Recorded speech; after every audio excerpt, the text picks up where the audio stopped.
नमस्ते। आज की इस चर्चा में स्वागत है। आज हम बात कर रहे हैं ईस्टर्न सिल्क इंडस्ट्रीज लिमिटेड की। जी हाँ, ईस्टर्न सिल्क इंडस्ट्रीज लिमिटेड। हमारे पास जो जानकारी है वो एक स्टॉक एनालिसिस वेब पेज से है। हाँ, और ये तारीख है 8 सितंबर 2025। जी तो ये उस दिन का एक स्नैपशॉट है कंपनी के बाजार की स्थिति का। बिल्कुल, एक तरह से उस दिन कंपनी की मार्केट हेल्थ का एक्सरे समझिए। और हमारा काम है इस एक्सरे को समझना। मतलब ये आंकड़े, ये स्कोर, ये सब उस वक्त कंपनी के बारे में क्या बता रहे थे। सही कहा। तो शुरू कहाँ से करें? पहले ये जान ले कि ये कंपनी करती क्या है। हाँ, ये जरूरी है। नाम में तो सिल्क है, क्या सिर्फ सिल्क का ही काम है? नहीं, सिर्फ सिल्क नहीं। स्रोत के हिसाब से देखें तो ये रेशम के धागे बनाते हैं, कपड़े बनाते हैं और साथ में मेडअप्स भी, मतलब तैयार चीजें जैसे बेड शीट्स, कवर्स वगैरह। अच्छा। और होम फर्निशिंग का सामान भी है, जैसे पर्दे, कुशन कवर। फिर फैशन फैब्रिक्स हैं, हैंडलूम वाले फैब्रिक्स हैं, अरे वाह। स्कार्फ, लेस, बेल्ट और तो और एम्ब्रॉयडर्ड फैब्रिक्स, मतलब कढ़ाई वाले कपड़े भी। बाप रे। तो मतलब नाम में सिल्क है, लेकिन काम तो काफी फैला हुआ है। धागे से शुरू होकर सीधे घर और फैशन तक पहुंच रहे हैं ये लोग। बिल्कुल, है तो ये पारंपरिक रेशम उद्योग में, पर इनकी रेंज काफी मॉडर्न और डाइवर्सिफाइड लगती है। हाँ, और शायद यही बात दिलचस्प है। एक तरफ ट्रेडिशन, दूसरी तरफ इतनी वैरायटी। हो सकता है।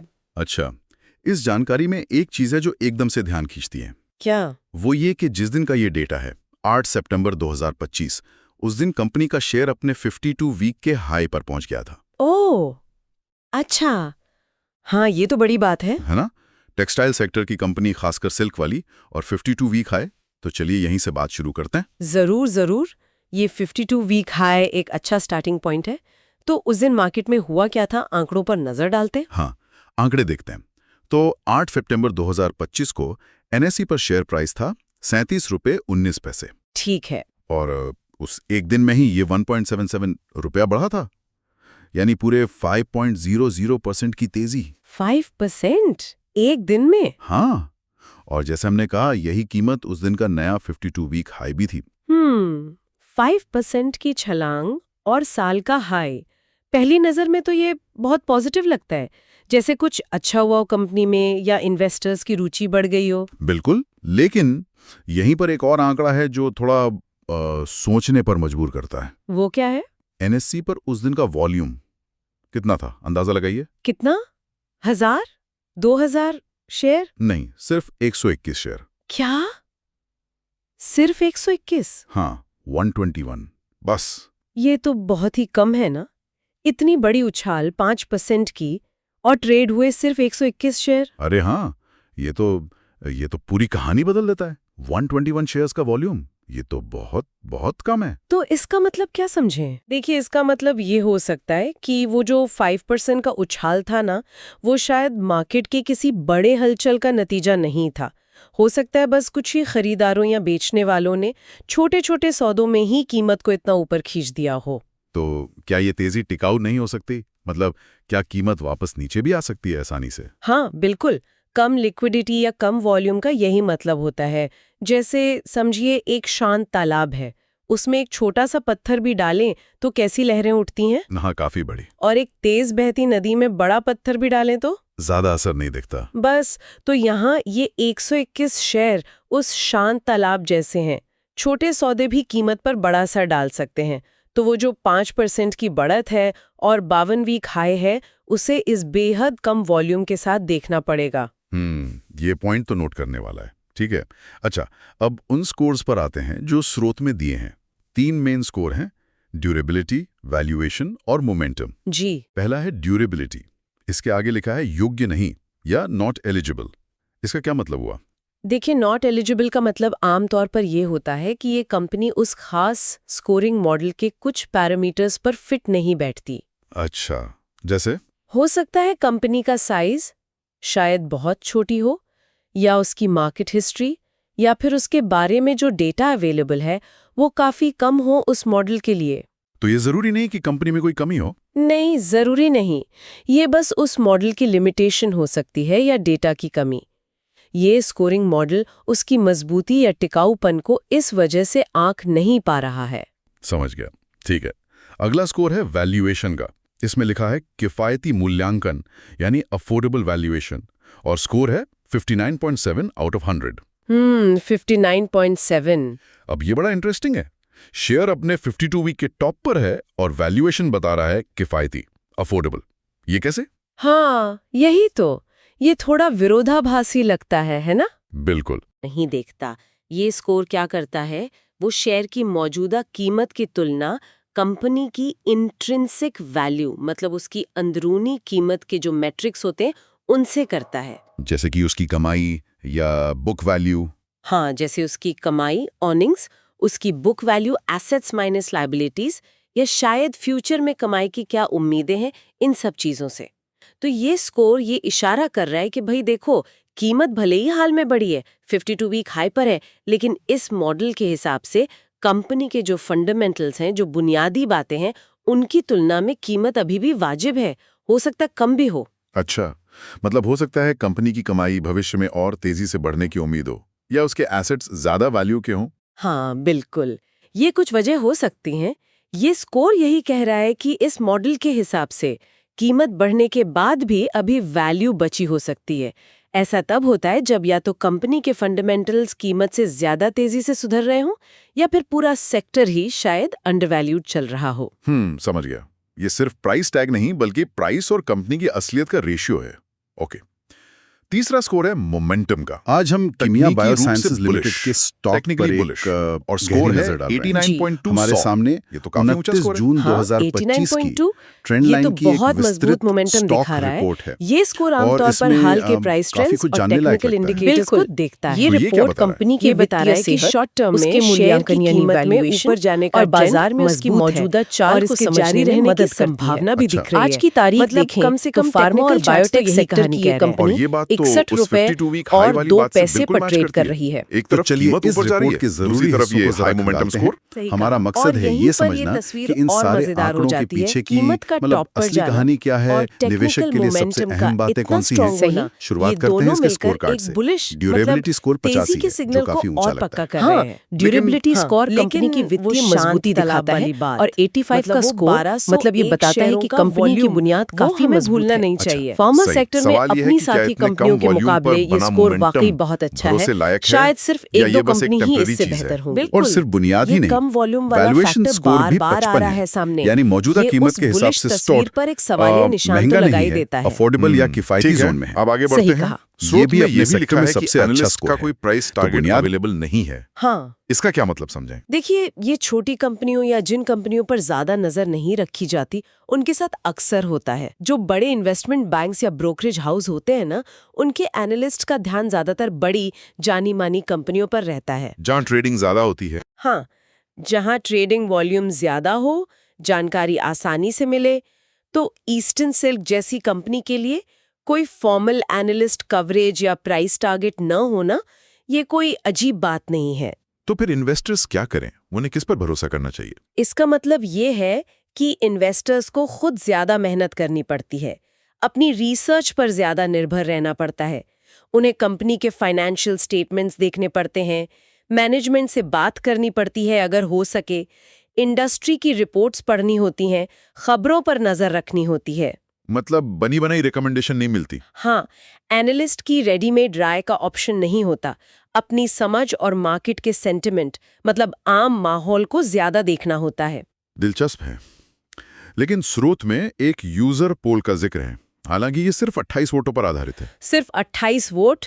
हाँ, छोटा सा सैंपल साइज है, लेकिन नतीजे कहते हैं 67.86% लोग कहते हैं खरीदो, बाय, 21.43% कहते हैं बेचो, सेल, और 10.71% कहते हैं होल्ड करो। अच्छा, तो करीब 2/3 लोग खरीदने की सलाह दे रहे हैं उस पोल में। हाँ। ये उस खास वेब प्लेटफॉर्म पर मौजूद यूजर्स के बीच एक पॉजिटिव मूड तो दिखाता है, और ये उस हाल की कीमत बढ़ोतरी और मजबूत मोमेंटम स्कोर से भी मेल खाता है। लेकिन इस पर जोर देना बहुत जरूरी है कि ये सिर्फ एक वेबसाइट पर कुछ गिने चुने लोगों की राय है। इसे किसी भी तरह की प्रोफेशनल फाइनेंशियल एडवाइस या गारंटी नहीं मान सकते। ये बस उस वक्त उस प्लेटफॉर्म पर लोगों का क्या मिजाज था वो दिखा रहा है। बिल्कुल, ये सिर्फ एक छोटा सा इंडिकेटर है, पूरी कहानी नहीं। और यहाँ एक और मजेदार कंट्रास्ट देखिए। एक तरफ प्रोफेशनल एनालिस्ट्स हैं जिनकी तरफ से कोई टारगेट नहीं, कोई कवरेज नहीं, और दूसरी तरफ ये छोटा सा यूजर पोल है जिसमें खरीदने को लेकर इतना जोश है। हाँ, ये क्या दिखाता है? ये दिखाता है कि शायद रिटेल इन्वेस्टर्स मतलब आम निवेशक इस स्टॉक को लेकर ज्यादा उत्साहित हैं, जबकि बड़े इंस्टीट्यूशनल इन्वेस्टर्स या तो इसे देख नहीं रहे या फिर शायद ज्यादा सतर्क हैं। ये जानकारी के अलग अलग लेवल या रिस्क लेने की अलग अलग क्षमता को भी दिखा सकता है। ये अच्छा पॉइंट है। अच्छा, अब स्वॉट एनालिसिस का भी जिक्र है, स्ट्रेंथ्स, वीकनेस, अपॉर्चुनिटीज, थ्रेट्स। हाँ, स्वॉट। लेकिन इसमें डिटेल नहीं दी है, सिर्फ नंबर्स हैं। 26 स्ट्रेंथ ताकतें, 4 वीकनेस कमजोरियां, 0 अपॉर्चुनिटीज अवसर और 1 थ्रेट खतरा। अच्छा, तो 26 ताकतें और सिर्फ 4 कमजोरियां और 1 खतरा। हाँ, देखिए, बिना ये जाने कि वो 26 ताकतें हैं क्या या वो 4 कमजोरियां और 1 खतरा कौन सा है, इन नंबरों से ज्यादा कुछ कहना तो मुश्किल है। पर हाँ, पहली नजर में 26 ताकतों का होना और सिर्फ 5 कमजोरियों खतरों का होना, ये तो अच्छा लगता है। लगता है कि कंपनी में मजबूती ज्यादा है। पर वो ताकतें क्या हो सकती हैं? क्या वो ब्रांड नेम है या कारीगरों का स्किल या वो डाइवर्स प्रोडक्ट रेंज जिसकी हमने बात की थी? हो सकता है। और वो एक खतरा, क्या वो चीन से आने वाला सस्ता सिल्क है या फैशन का बदलना या रॉ मटेरियल की बढ़ती कीमतें? बिना डिटेल के तो बस अंदाजे ही लगा सकते हैं। बिल्कुल सही कहा। ये स्वॉट नंबर अधूरे चैप्टर जैसे हैं।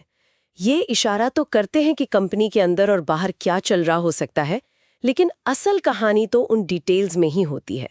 अगर कोई सच में इस कंपनी को गहराई से समझ रहा हो, तो उसके लिए ये जानना जरूरी होगा कि ये 26 ताकतें असल में कौन सी हैं और क्या वो उन 4 कमजोरियों और 1 खतरे पर भारी पड़ती हैं। ये उन एरियाज की तरफ इशारा करता है जिनकी और जांच होनी चाहिए। बिल्कुल। ठीक है, चलिए अब वापस कंपनी के असल बिजनेस पर आते हैं। हमने बात की थी रेशम के धागे, कपड़े, होम फर्निशिंग, फैशन आइटम्स वगैरह की। रेशम अपने आप में एक खास प्रोडक्ट है। हाँ, एक निश प्रोडक्ट है। ये रोजमर्रा की जरूरत की चीज नहीं है, ज्यादातर एक लग्जरी या शौक की चीज मानी जाती है। हाँ, और इस बिजनेस के कॉन्टेक्स्ट को, इसके संदर्भ को समझना बहुत जरूरी है। ये कंपनी एक बहुत ही स्पेसिफिक सेगमेंट में काम करती है। टेक्सटाइल इंडस्ट्री बहुत बड़ी है, पर उसके अंदर सिल्क एक खास जगह रखता है।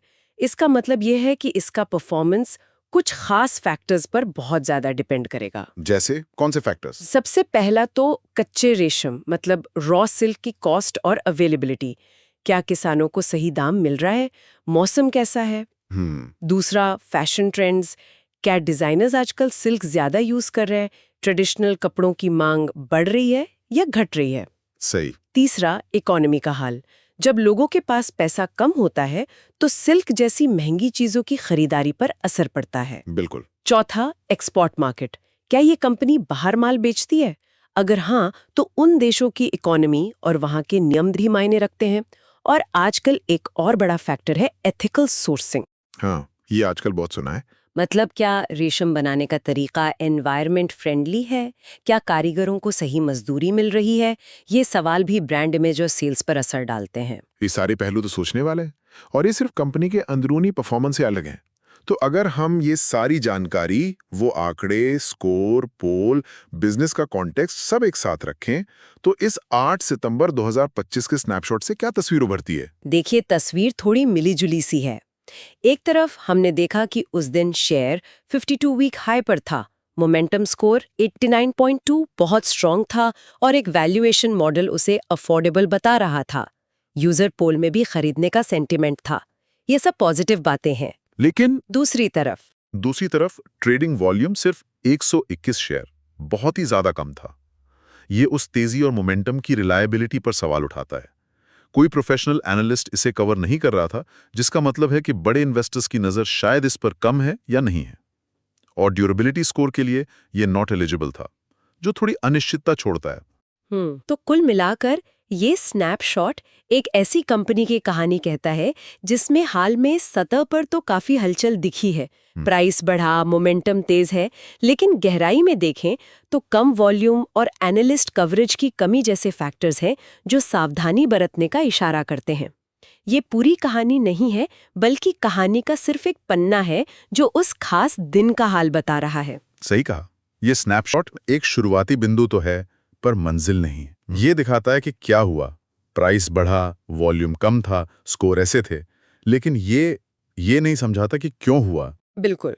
और क्यों का जवाब ढूंढने के लिए ही आगे की रिसर्च जरूरी होती है। उसके लिए कंपनी के पिछले कई सालों के फाइनेंशियल रिजल्ट्स देखने पड़ेंगे, मैनेजमेंट की क्या प्लानिंग है ये समझना होगा, पूरी सिल्क इंडस्ट्री में क्या चल रहा है, कौन इनके कॉम्पिटिटर्स हैं, वो क्या कर रहे हैं, ये सब जानना होगा। स्वॉट में भी स्वॉट जैसे सेक्शंस का जिक्र था, भले ही डिटेल ना हो, जो यही बताता है कि पूरी समझ के लिए और जानकारी चाहिए। सही है, ये स्नैपशॉट केवल सतह को खरोचता है, गहराई में जाने के लिए और खोदना पड़ेगा। बिल्कुल, ये पजल के कुछ टुकड़े दिखाता है, पूरी तस्वीर बनाने के लिए बाकी टुकड़े भी चाहिए। तो इस चर्चा के आखिर में हमारे सुनने वालों के लिए सोचने को आप क्या छोड़ना चाहेंगी? कोई ऐसा सवाल जो उन्हें इस जानकारी से आगे ले जाए? हाँ, एक विचार है।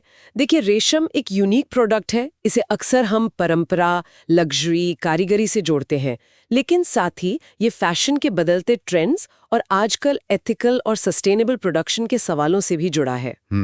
तो मेरा सवाल ये है, स्क्रीन पर दिख रहे इन नंबर्स जैसे प्राइस, वॉल्यूम, स्कोर से हटकर वो कौन से गहरे अंदरूनी ट्रेंड्स या बदलाव हो सकते हैं जो उस समय सितंबर 2025 के आसपास ईस्टर्न सिल्क जैसी किसी खास रेशम कंपनी में इन्वेस्टर्स की दिलचस्पी को बढ़ा रहे होंगे या शायद कम कर रहे होंगे?